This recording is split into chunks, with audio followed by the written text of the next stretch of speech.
Welcome back to my channel. আপনাদের সকলকে স্বাগত।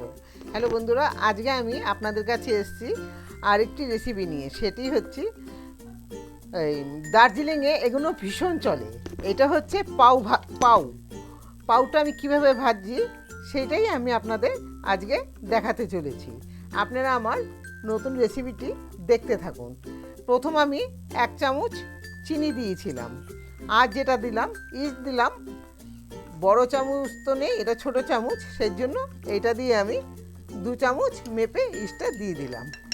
এবং এইটা আমার 15 থেকে 20 মিনিট আমার এটা ভিজতে সময় লাগবে। হ্যাঁ বন্ধুরা, আমার এই পাও বানানোটা শুরু থেকে শেষ পর্যন্ত দেখতে থাকুন আমি কিভাবে এই পাউটা বানাচ্ছি। আমি ইস্টটা দিয়ে কী করে রেখেছিলাম, জলে ভিজিয়ে রেখেছিলাম। আমার 15 মিনিট একটু বেশি হয়ে গেছে। এবার বন্ধুরা যেটা আমি করব সেটা হচ্ছে, এখন আমি 2 বাটি ময়দা নিয়ে নিচ্ছি।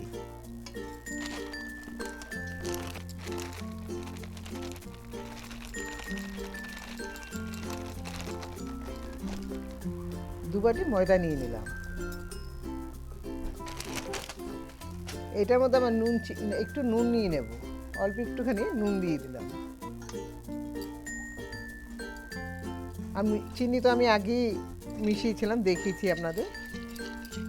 এখন যেটা করব, এখন এই ময়দার মধ্যে এটা ঢেলে দিলাম। এটা আমার উষ্ণ গরম জল ছিল। এটা হচ্ছে চাইনিজদের পাউ।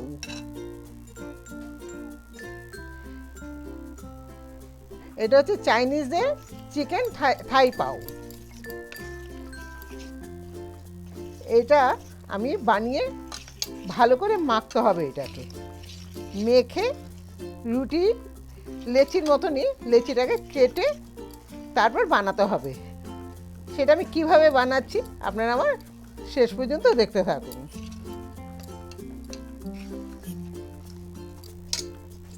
হ্যাঁ বন্ধুরা, আমার এটা মাখা হয়ে গেছে। তাই চিকেন পাউ করার জন্য যে ডোটা আমাকে করতে হবে সেটা আমার হয়ে গেছে। ময়দাটা আমার মাখা হয়ে গেছে। এবার বন্ধুরা এইটা আমার ঘন্টা খানেকের মতো আমি এটা রেস্টে রেখে দেব। তারপরে আপনাদের আবার করে দেখাবো। আপনারা আমার ভিডিওটা শেষ পর্যন্ত দেখতে থাকুন। হ্যাঁ বন্ধুরা, এখন আমি যে পেঁয়াজগুলো ছোটো ছোটো করে ডুমডুম করে কেটে রেখেছি, এই পেঁয়াজগুলো নিয়ে নিলাম। পেঁয়াজটা নিয়ে নিলাম। তারপরে নেব চিকেনগুলো ছোট ছোট করে কুচিয়ে রেখেছিলাম। তার সাথে আছে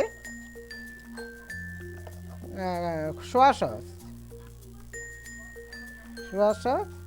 এরপরে দেব আমি আদা রসুন বাটা পেস্ট।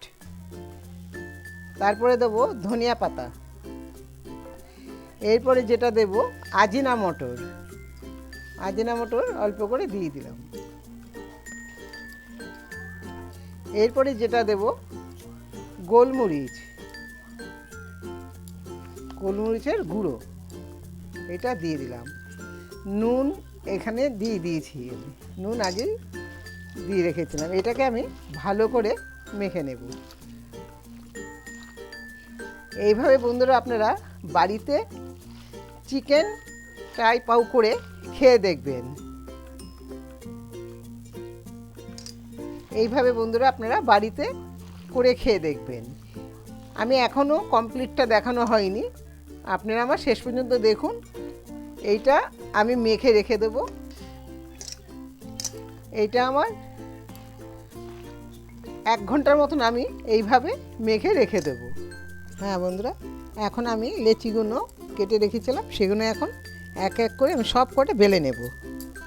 তারপরে বন্ধুরা আমি সব কটাতে পুর ভরে দেব।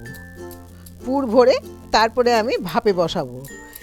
মাঝখানটা একটু মোটা থাকবে, সাইডগুলো একটু পাতলা করে বেলতে হবে, আর খুব হালকা হাতে এটা বেলতে হবে। এইভাবে আমার প্রত্যেকটা বেলে বেলে আমি এখানে রেখে দেব। তারপরে প্রত্যেকটাতে আমি পুর ভরে নেব।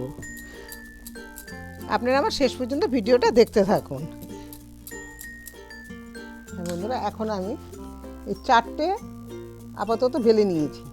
তার আগে আরও 4টে বেলেছি, বেলে আমি দিয়ে এসেছি ওভেনে। এখন আমি পুর ভরাটা আপনাদের যেহেতু দেখানো হয়নি, তাই আমি পুর ভরাটাও দেখিয়ে দিচ্ছি।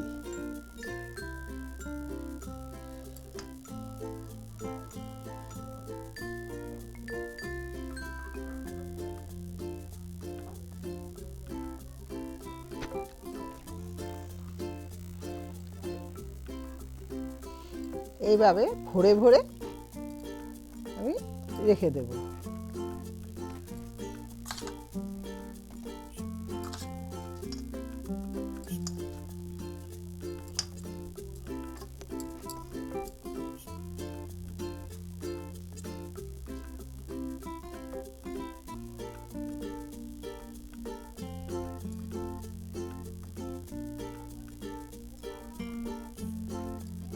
এরকম করে আমি প্রত্যেকটা মধ্যে পুর ভরে উল্টো করে রেখে দিলাম। হ্যাঁ বন্ধুরা, এই যে ডিমটা বলতে ভুলে গেছিলাম, এই যে ডিম দিচ্ছি প্রত্যেকটার মধ্যে এরকম অর্ধেকের অর্ধেক 4 ভাগের 1 ভাগ করে ডিম আমি দেবো। যদিও বা গোটাও অনেকে দেয়, আবার কেউ অর্ধেক অর্ধেক করেও দেয়। তা আমার কাছে আবার সেই আনা হয়নি, সেরকমভাবে ঘরে যা ছিল ওই দিয়ে আমি বানিয়ে দিচ্ছি, বেশি আর ডিম দিলাম না। আপনারা এইভাবেই বানিয়ে দেবেন ঘরে। ভালো লাগলে বন্ধুরা এইভাবে বানিয়ে করে খাবেন। ভালো লাগলে যেটা করতে হবে আমাকে কিন্তু কমেন্ট করে অবশ্যই জানাবেন। হ্যাঁ বন্ধুরা, আমার সব কয়টা পুর ভরা হয়ে গেছে।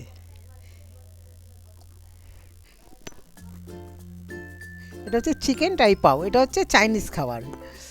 বন্ধুরা আপনারা এইভাবে বাড়িতে করে খেয়ে দেখবেন, এইভাবে বাড়িতে করে খেয়ে দেখবেন, আশা করি ভালো লাগবে। আর ভালো লাগলে যেটা করতে হবে সেটা হচ্ছে আমাকে কমেন্ট করে অবশ্যই জানাবেন। হ্যাঁ বন্ধুরা, আর দেখুন এই যে এখানে আমার এই কড়াইতে হয়ে গেছে, এইভাবেই সব কটা হবে।